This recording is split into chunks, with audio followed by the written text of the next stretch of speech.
আলহামদুলিল্লাহ নাহমাদুহু ওয়া নুসাল্লি আলা রাসূলিহিল কারীম আম্মা বাদ আউযু বিল্লাহি মিনাশ শাইতানির রাজীম বিসমিল্লাহির রহমানির রহিম ওয়াজাহিদু ফি সাবিলিল্লাহ ওয়া ক্বালা আন-নবী সাল্লাল্লাহু আলাইহি ওয়াসাল্লাম মান ক্বালা লা ইলাহা ইল্লাল্লাহ মুখলিসান ফাদাখালাল্লাহুল জান্নাহ আও কামা ক্বালা আলাইহিস সালাম।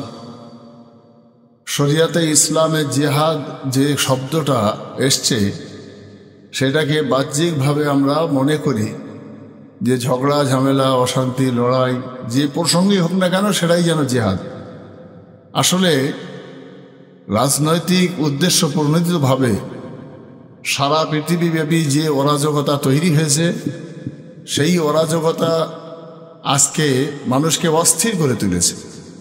সে পাকিস্তানের মুসলিমরা হোক আর ভারতবর্ষের অমুসলিম এবং মুসলিমরা মিলিতভাবে গণতান্ত্রিক দেশের মানুষ হোক, ইসরায়েলের ইহুদিরা হোক আর ফিলিস্তিনের মুসলমানরা হোক, মানুষ তো তারা। তাই মানুষের রক্ত নিয়ে সিনিবিনি খেলার জন্য একদল রাজনৈতিক ক্ষমতালোভী উদ্দেশ্য প্রণোদিতভাবে যে অশান্তির বাতাবরণ তৈরি করেছে তার সেই কাজগুলো কতটা সত্য, কতটা মিথ্যা, কতটা সঠিক, কতটা বেঠিক তার কোনো যাচাই বাছাই নয়।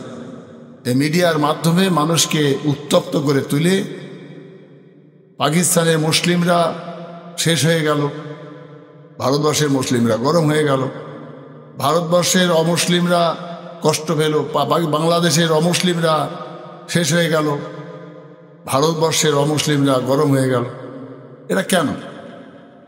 এই যারা মিডিয়ার মাধ্যমে হয়কে নয় নয়কে ছয় করে বিভ্রান্তকর মন্তব্য মিডিয়া ছড়িয়ে সারা দেশের মানুষদিগকে যে অস্থির করে তুলেছে তাদের কাছে আমার অনুরোধ, সত্য ঘটনা বলা, অসত্যকে নিয়ে সারা পৃথিবীব্যাপী একটা অশান্তির আগুনের ফুঁক দিয়ে বাড়িয়ে দেওয়া, এগুলো চরম অন্যায় কাজ।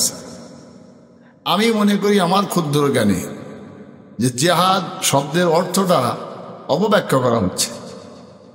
যেমন একটা মানুষ যদি সত্যিকারের জিহাদ করে, ওয়াজাহিদু ফি নাফসিহি, আগে তার নফসের সঙ্গে, তার নিজের মনের সঙ্গে সে জিহাদ করুক। সে বুঝতে পারবে যে আমার সন্তান যদি আমি মারা যাওয়ার পর এতিম হয়ে যায়, আমার স্ত্রী যদি বিধবা হয়ে যায়, তাহলে সে হিন্দু হোক, শিখ হোক, ইসাই হোক, ইহুদি হোক, নাসারা হোক, সে তো মানুষ, তারও আলাদ আছে, তার সন্তানাদি আছে। তারা কেন বিধবা হবে, এতিম হবে? আর তাতে আনন্দিত হওয়ার কি আছে? পাকিস্তানের একজন মুসলমান যদি মরে সেটা যেমন বেদনাদায়ক, ভারতবর্ষের একজন অমুসলিম বললেও সেটাও একটা বেদনাদায়ক। ইসরায়েলের একজন ইহুদি মরুক, দুটো বাচ্চা মরুক, ফিলিস্তিনি 10টা বাচ্চা মরুক, সেটা নিঃসন্দেহে বেদনাদায়ক এবং এটা নোংরা রাজনীতি। তাই সারা দেশে যে অরাজক তৈরি হয়েছে, রাসূল আকরাম সাল্লাল্লাহু আলাইহি সাল্লাম বলেছেন, মান ক্বালা লা ইলাহা ইল্লাল্লাহু মুখলিসান ফাদাখালাল্লাহুল জান্নাহ, যারা অন্তঃকরণে বিশ্বাস করে নিয়ে মুখে কলেমা শরীফটাকে পড়ে সেই মতো জীবনযাপন করে তারাই বেহেশতে যাবে। তাই কলেমা পড়েছি বলে আমি মুসলমান হয়ে গেছি নয়। কলেমা পড়েছি মানেই যে কোনো যুদ্ধ, যে কোনো বিগ্রহ হোক, যে কোনো অশান্তির বাতাবরণে ঝাঁপিয়ে পড়ে একটা মানুষের জীবন নষ্ট করে দিলাম মানে আমি জিহাদ করিনি। রাজনৈতিক নেতাদের, ক্ষমতালোভী লোকেদের, সন্ত্রাস সৃষ্টি করা মানুষদের, যে সমস্ত মানুষেরা এই কাজ করছেন তারা হয়তো ভাবছে যে আমি শহীদ হয়ে যাব, আমি বেহেশতে চলে যাব। শহীদ হওয়ার জন্য শর্ত আছে, সেই শর্ত এবং শারায়েতগুলো আগে বুঝতে হবে যে আমি কি ইসলামের জন্য জিহাদ করছি, না একটা দেশের বিরুদ্ধে, একটা জাতির বিরুদ্ধে তাদেরকে নিধন করে আমি মাতব্বরি করব বলে, ক্ষমতায় বসবো বলে লড়াই করছি।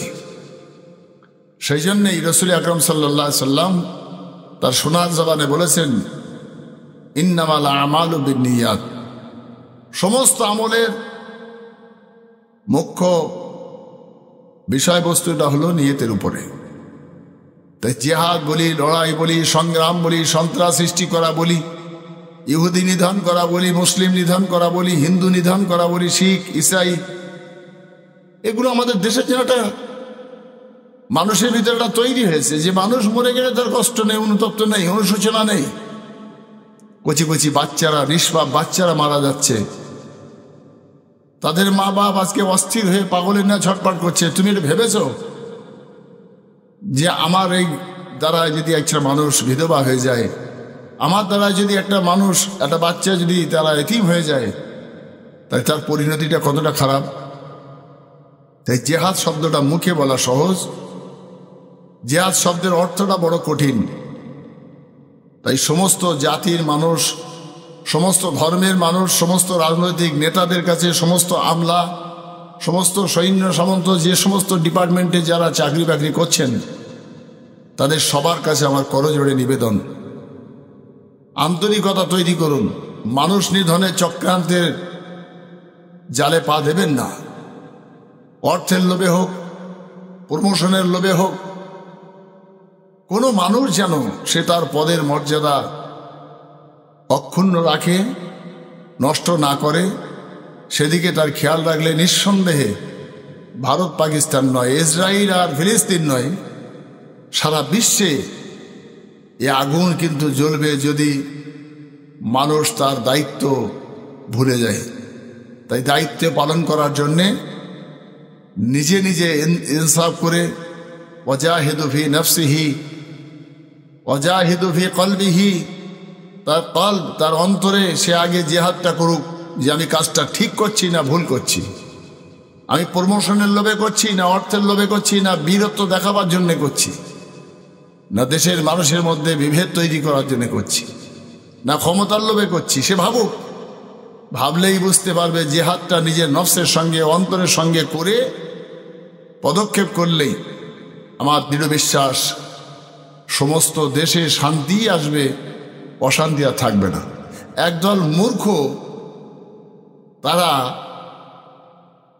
এই সমস্তগুলোকে রূপ চড়িয়ে ছোট জিনিসটাকে বড় করে মানুষকে উত্তপ্ত করা, মানুষদিগকে বিভ্রান্ত করার কাজ করছেন।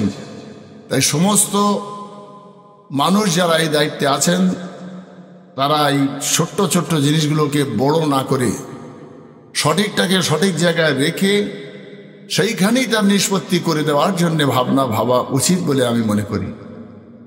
মহান আল্লাহ ওয়াদা করেছেন, বান্দা তুবু ইলাল্লাহি তাওবাতান নাসুহা, তোমরা তওবা করো, তওবায়ে নসুহার মতো তওবা করো। তওবায়ে নসুহা কথার অর্থটা নিঃসন্দেহে আমরা জানি যে তওবার মতো তওবা করা, ভালো হয়ে যাওয়া। আল্লাহ বলেছেন, উদউনি আস্তাজিব লাকুম, আমার কাছে চাও, আমি আল্লাহ তোমাদের দোয়াকে কবুল করুন। তাই মহান আল্লাহর কাছে প্রার্থনা করি, মহান আল্লাহ সারা দেশে শান্তি বর্ষিত করুক। বিভেদকামী শক্তি, সাম্প্রদায়িক শক্তি, সন্ত্রাসবাদী শক্তি, ক্ষমতালোভী শক্তি, এদেরকে পরাস্ত করে গণতান্ত্রিকভাবে যেভাবে আমরা শান্তিতে বসবাস করছি, জাতি ধর্ম বর্ণ মিলেমিশে, আল্লাহ যেন সেইভাবে আমাদের বসবাস করার তৌফিক দান করে। ওমা তৌফিকি ইল্লা বিল্লাহ। আসসালামু আলাইকুম ওয়া রাহমাতুল্লাহ।